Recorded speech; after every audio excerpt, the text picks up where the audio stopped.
ओम शांति। सुनते हैं 16 नवंबर 81 की अव्यक्त बाप दादा के मधुर महावाक्य। आज की अव्यक्त मुरली में बाबा ने कौन से अनुभव के आधार से जान सकते हैं कि मुझ आत्मा का विजय माला में कौन सा नंबर है। फिर बाबा ने first division, second division, third division बच्चों की निशानी क्या होगी, और लास्ट बाबा ने फिर मैं कौन जानने के लिए कौन सा समय और कौन सी स्थिति चाहिए, और लास्ट बाप के समीप आने की क्या विधि है। तो आओ सुनते हैं 16 नवंबर 81 की अव्यक्त मुरली, विजयमाला में नंबर का आधार। आज बाप दादा अपने सिक्की लद्दे श्रेष्ठ आत्माओं से फिर से मिलने आए हैं। याद आता है कि इसी समय इसी रूप से कितनी बार मिले हो। अनेक बार मिलने की स्मृति स्पष्ट रूप में अनुभव में आती है। हाँ, मधुबन बाबा से मिले, अनेक बार मिल चुके हैं, वही बाबा सामने खड़ा है, ये अनुभव में आता है। अनेक बार नॉलेज के आधार पर चक्र के हिसाब से समझते हो व अनुभव करते हो, वही मेरा बाबा फिर मुझको मिल गया है। कल्प पहले वाला जितना स्पष्ट अनुभव होगा उतना ही श्रेष्ठ व समीप की आत्मा होगी। ये निशानी सुन लो। वर्तमान सर्व प्राप्ति और भविष्य श्रेष्ठ प्रालब्ध की अधिकारी आत्मा होंगे। अपने आप को इसी अनुभव के आधार पर जान सकते हो कि मुझ आत्मा का विजयमाला में कौन सा नंबर है। हाँ, क्यों जितनी समीप की स्मृति अनेक बार मिले हुए, उससे बाबा ने कहा जान सकते हैं। वर्तमान समय बाप दादा भी बच्चों के पुरुषार्थ और प्राप्ति के आधार पर नंबरवार याद करते, अर्थात माला और यादगार रूप की विजय माला, जिसको विजयंती माला कहते हैं। तो दोनों मालाओं में मेरा नंबर कौन सा है यह जानते हो। अपने नंबर को हाँ स्वयं ही जानते हो, व यह कहेंगे कि बाप दादा सुनावे। बाप दादा तो जानते ही हैं ये कौन सा नंबर मन का है लेकिन अपने आप को जानते जरूर हो।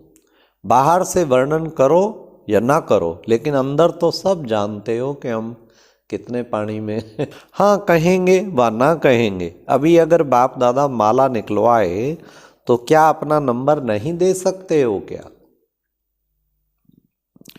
संकोचवश ना सुनाओ वे दूसरी बात है, अगर नहीं जानते तो क्या कहेंगे। औरों को चैलेंज करते हो, निश्चय और फकुर से कहते हो कि हम अपने 84 जन्मों की कहानी जानते हैं।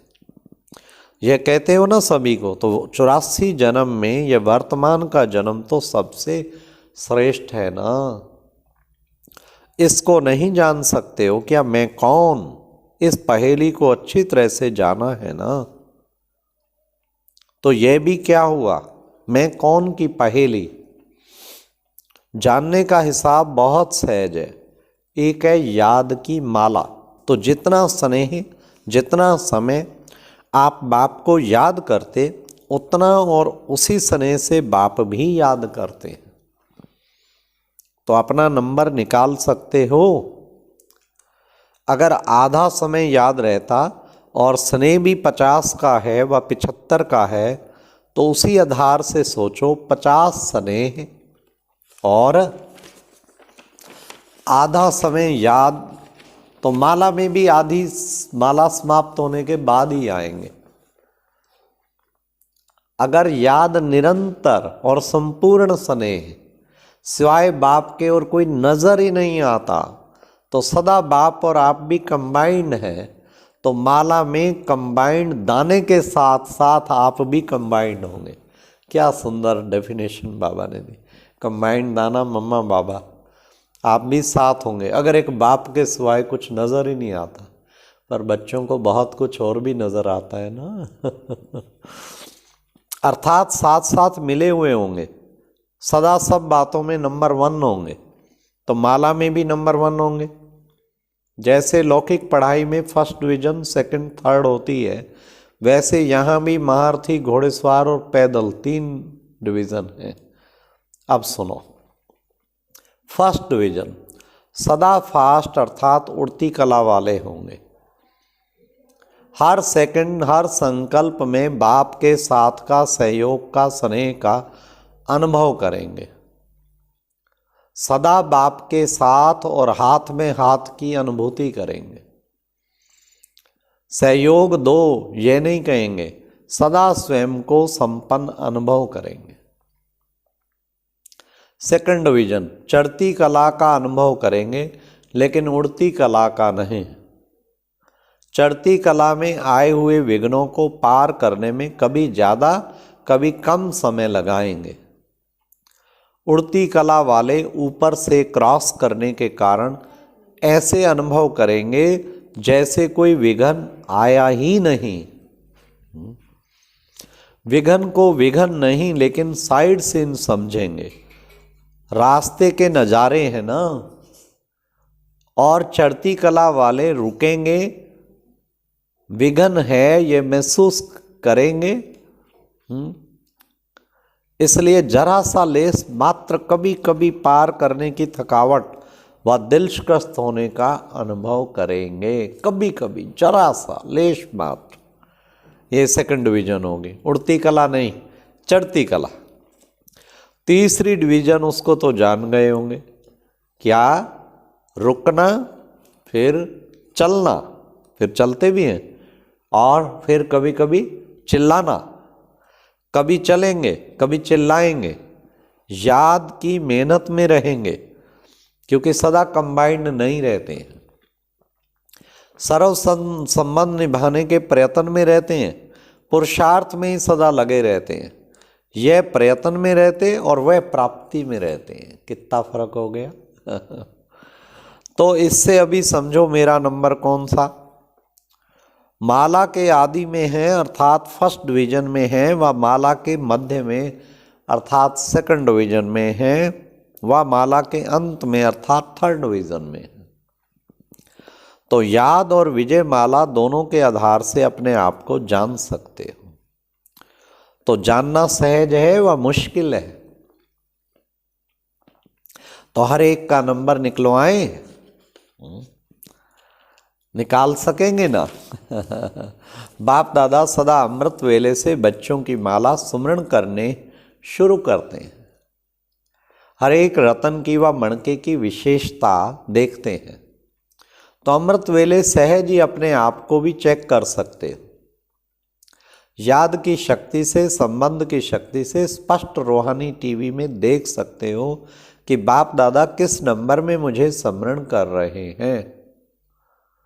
उसके लिए विशेष बात, बुद्धि की लाइन बहुत क्लियर चाहिए, नहीं तो स्पष्ट नहीं देख सकेंगे। अच्छा समझा मैं कौन हूं। अब तो समय की समीपता के कारण स्वयं को बाप के समान अर्थात समानता द्वारा समीपता में लाओ। संकल्प, बोल, कर्म, संस्कार, सेवा सब में बाप जैसे समान बनना अर्थात समीप आना। चाहे पीछे आने वाले हों चाहे पहले, लेकिन समानता से समीप आ सकते हो।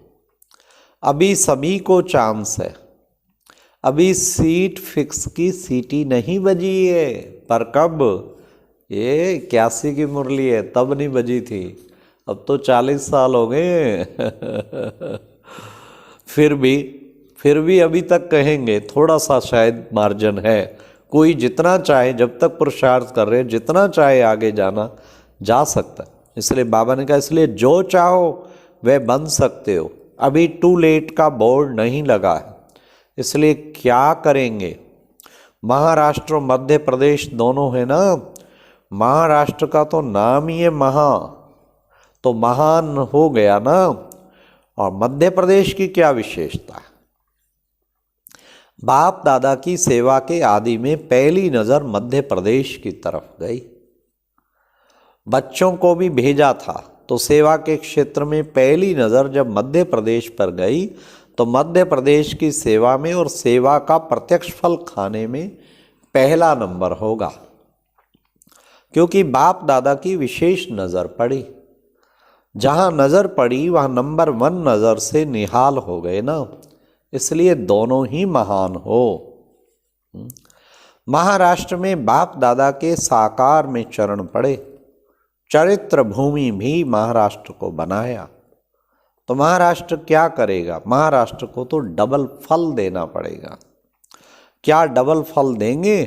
देखें, पहले टच होता है कि क्या फल देना है। अगर टच नहीं होता तो महाराष्ट्र से मध्य प्रदेश 1 नंबर हो जाएगा।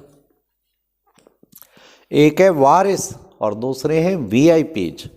तो वारिस भी निकालने और वीआईपीज भी निकालने। वारिस माना ब्राह्मण इतने पक्के जो बाबा के यज्ञ का बेहद सारे विश्व का कार्य कर दें, और वीआईपी वो माइक बनते हैं। यह है डबल फल। कहाँ वीआईपीज निकालते, कहाँ वारिस निकालते, लेकिन दोनों निकालने हैं। वारिस भी नामी ग्रामी हो और वीआईपीज भी नामी ग्रामी हो। तो इसमें कौन नंबर 1 लेगा? फॉरेन लेगा, महाराष्ट्र लेगा व मध्य प्रदेश लेगा? कौन लेगा? और भी ले सकते हैं, लेकिन आज तो ये सामने बैठे हैं। अच्छा, तो क्या सुना? जो टेसो अर्जुन गाया हुआ है ना, इसमें भी आगे जाया जा सकता है, आगे जाया जा सकता है। अभी नंबर आउट नहीं हुई है, इसलिए जो भी निमित्त नंबर 1 आने चाहे वे आ सकते हैं। समझा क्या करना है? उसका साधन भी सुनाया। उड़ती कला, उड़ती कला नहीं, चढ़ती कला नहीं, उड़ती कला। उसके लिए सदा डबल लाइट रहो। ये तो जानते हो ना, जानते सब हो, अभी स्वरूप और अनुभव में लाओ। अच्छा, ऐसे सदा बाप के साथ ही हर संकल्प बोल कर्म में बाप समान, अर्थात बाप के समीप रतन, सदा स्वरूप और सफलता स्वरूप विजय माला के समीप रत्नों को बाप दादा का याद प्यार और नमस्ते। आज नमस्ते बाबा दे रहे हैं विजय रत्नों के समीप रत्नों को, विजय माला के। तो कितना सुंदर। तो पूरा धुन लगा के विजय माला में बाबा का टॉप मणका बनना है, ये लक्ष्य रखो। ओम शांति। और अब यह एक बहुत अच्छी वीडियो भी जरूर देखें।